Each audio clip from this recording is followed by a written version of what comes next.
नमस्कार दोस्तों, AKP library में आप सभी का स्वागत है। आज फिर आपके लिए जो है पर्यावरण अध्ययन के मॉडल पेपर की बात करेंगे। जो नोट्स हैं 30 इम्पोर्टेंट क्वेश्चनों के बारे में बात करेंगे जो यूपी टेट 2021 के लिए बहुत ही इम्पोर्टेंट क्वेश्चन है और इसी तरीके के क्वेश्चन ही परीक्षा में पूछे जाते हैं। तो शुरू करते हैं वीडियो को और वीडियो में आखिर तक बने रहें। यदि वीडियो अच्छी लगे तो चैनल को लाइक, सब्सक्राइब और शेयर ज़रूर करें। तो देखते हैं, निम्न में से किस एक प्राणी को किसान का मित्र कहा जाता है, यानी कि किसान का मित्र किसे कहते हैं। तो किसान का मित्र जो कहते हैं वो हम केचुए को कहा जाता है, यानी किसान का मित्र जो केचुए कहा जाता है। और पर्यावरण जागरूकता का किसके द्वारा सृजन किया जाता है, तो पर्यावरण जागरूकता का जो सृजन किया जाता है वो होता है क्षेत्रीय भ्रमण के द्वारा। जब हम बच्चों को क्षेत्रीय भ्रमण करवाते हैं तो उससे जो है पर्यावरण की जागरूकता होती है। अगला क्वेश्चन दिया हुआ है, चमगादड़ स्तनधारी है क्योंकि वह बच्चे देता है। अब जो होते हैं स्तनधारी जो होते हैं वो बच्चे देते हैं, तो इसीलिए उनको स्तनधारी कहते हैं। और जो अंडे देते हैं उन्हें अंडयुज कहते हैं, जो बच्चे देते हैं उन्हें हम जरायुज कहते हैं। क्या कहते हैं उनको? हम जरायुज भी बोलते हैं। ये भी क्वेश्चन पूछा जाता है कि बच्चे देने वाले प्राणियों को क्या बोला जाता है, तो जरायुज बोलते हैं इनको। और चमगादड़ स्तनधारी प्राणी है। भूकंप मापा जाता है, तो भूकंप जो है रिक्टर पैमाने से मापा जाता है आपका। ये कह सकते हैं कि भूकंप को जो है किससे मापा जाता है, तो आपका रिक्टर पैमाने से भूकंप मापा जाता है। इंसुलिन की बात करें तो इंसुलिन की रासायनिक प्रकृति है, तो इंसुलिन की रासायनिक प्रकृति जो है प्रोटीन होती है। क्या है? इंसुलिन की रासायनिक प्रकृति प्रोटीन होती है। यह जो है आपके डायबिटीज के पाचन में काम आता है। महावीर नेशनल पार्क किस राज्य में स्थित है, तो महावीर नेशनल पार्क जो आपका गोवा में स्थित है। कहाँ स्थित है? आपका गोवा में स्थित है। तो याद रखिएगा, महावीर नेशनल पार्क जो है वो कहाँ स्थित है? गोवा में स्थित है।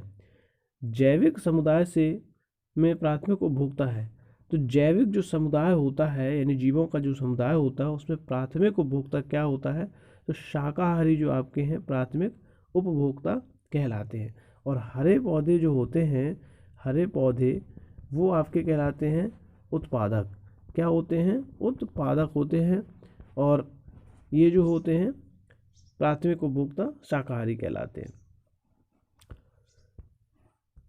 मानव रुधिर वर्ग की खोज सर्वप्रथम किस वैज्ञानिक की थी, तो मानव रुधिर वर्ग की खोज की बात करें तो कार्ल लैंडस्टीनर ने सबसे पहले जो है मानव के रुधिर की खोज की थी। तो इन्हें ही जो है मानव के रुधिर की खोजकर्ता कहा जाता है, कार्ल लैंडस्टीनर को। प्याज, आलू और अदरक ये क्या है आपके? ये तना है। ये क्वेश्चन भी पेपर में बनता ही बनता है। ये इंपॉर्टेंट क्वेश्चन हो जाता है आपका कि प्याज, आलू और अदरक जो है ये क्या है, तो प्याज, आलू और अदरक ये सारे तने होते हैं। इनको हम क्या कह सकते हैं? ये आपके तना होते हैं। किस मिट्टी का विस्तार भारत में सर्वाधिक क्षेत्र में फैला है, तो सबसे ज़्यादा अगर किसी मिट्टी का विस्तार भारत में पाया जाता है तब वो आपकी जलोढ़ मृदा होती है। कौन सी मृदा है आपकी? जलोढ़ मृदा जो है सबसे ज़्यादा भारत में फैली हुई है। प्लेग क्या है, मतलब कह सकते हैं कि प्लेग क्या है, तो प्लेग एक जीवाणु जनित रोग है। यानी किससे होता है? जीवाणु से। ये भी परीक्षाओं में पूछा जाते हैं, बीमारियां जो है कौन किससे होती है, वायरस से या जीवाणु से या प्रोटोजोआ से या कवक से या फंगस से। तो प्लेग जो आपका होता है वो होता है आपका जीवाणुओं के द्वारा हो जाता है। ये एक जीवाणु जनित बीमारी कहलाती है। लाल ग्रह किस ग्रह को कहा जाता है, तो लाल ग्रह यानी मार्स यानी मंगल को लाल ग्रह कहा जाता है। और सांझ का तारा शुक्र को कहा जाता है, ये याद रखिएगा। गिर राष्ट्रीय पार्क किस राज्य में स्थित है? गिर किस राज्य में स्थित है? गिर यानी कि गुजरात में स्थित है। आप याद रखिएगा, शेरों के लिए, एशियाई शेरों के लिए गिर राष्ट्रीय पार्क किस राज्य में स्थित है, तो गिर राष्ट्रीय पार्क की बात करें हम तो गिर राष्ट्रीय पार्क आपका गुजरात में स्थित है। दक्षिणी गोलार्ध का सबसे लंबा दिन किस दिन होता है, तो अगर हम दक्षिणी गोलार्ध की बात करें तो दक्षिणी गोलार्ध का सबसे लंबा दिन 22 दिसंबर को होता है। कब होता है? 22 दिसंबर को जो है दक्षिणी गोलार्ध का सबसे लंबा दिन होता है। अग्नेय चट्टान का उदाहरण है, तो अग्नेय चट्टान की बात करें तो अग्नेय चट्टान जो बेसाल्ट चट्टान जो है अग्नेय का उदाहरण होती हैं, जो आपकी बेसाल्ट चट्टानें होती हैं वही जो है आग्नेय का उदाहरण होती हैं। विटामिन सी की कमी से कौन सी बीमारी होती है? तो विटामिन सी की कमी से आपका स्कर्वी रोग हो जाता है। कौन सा रोग होता है? स्कर्वी रोग होता है विटामिन सी की कमी से। और विटामिन सी जो है खट्टे फलों में पाई जाती है। स्वस्थ अस्थियों के लिए आवश्यक है, यानी हेल्दी अस्थियों के लिए किसकी आवश्यकता होती है? तो आपके विटामिन डी और कैल्शियम की आवश्यकता होती है। हड्डियों को मजबूत बनाए रखने के लिए विटामिन डी और कैल्शियम की आवश्यकता होती है। खाद्य श्रृंखला के परस्पर समूह को क्या कहते हैं? तो खाद्य श्रृंखला के परस्पर समूह को हम खाद्य जाल कहते हैं। क्या कहते हैं? खाद्य जाल कहा जाता है। खाद्य श्रृंखला जो होती है उसके परस्पर समूह को खाद्य जाल कहते हैं, जिसमें आपका प्राथमिक उपभोक्ता, उत्पादक, द्वितीय उपभोक्ता, ये सारे आ जाते हैं। अब घटक। पर्यावरण अध्ययन में शैक्षणिक भ्रमण का मूल उद्देश्य क्या होता है? तो पर्यावरण अध्ययन में जो शैक्षणिक भ्रमण होता है इसमें मूल उद्देश्य यह है छात्रों के लिए प्रत्यक्ष अनुभव करवाना। क्या होता है? छात्रों के लिए प्रत्यक्ष अनुभव जो है यही शैक्षणिक भ्रमण का मूल उद्देश्य होता है। ध्वनि प्रदूषण का मापन किया जाता है। तो ध्वनि प्रदूषण का मापन जो होता है आपका वो डेसिबल में होता है। किस में होता है? डेसिबल में किया जाता है, क्योंकि ध्वनि प्रदूषण से भी एक दो क्वेश्चन बन ही जाता है। तो ध्वनि प्रदूषण का मापन जो होता है वो आपका डेसिबल में होता है। पन्ना राष्ट्रीय पार्क किस राज्य में स्थित है? तो पन्ना राष्ट्रीय पार्क जो आपका स्थित है वो मध्य प्रदेश में स्थित है। कहाँ स्थित है? मध्य प्रदेश में स्थित है। और इसमें टाइगर पाए जाते हैं ज़्यादातर मात्रा में। या कह सकते हैं ये टाइगर रिजर्व के रूप में भी आपसे पूछ सकता है कि पन्ना टाइगर रिजर्व किस पार्क मतलब किस में स्थित है? तो पन्ना टाइगर पार्क जो है मध्य प्रदेश में आपके स्थित है। माधव राष्ट्रीय पार्क किस राज्य में स्थित है? तो माधव भी आपका मध्य प्रदेश में ही स्थित है। याद रखिएगा, पन्ना, माधव ये सब आपका दोनों जो है कहाँ स्थित हैं? मध्य प्रदेश में स्थित हैं।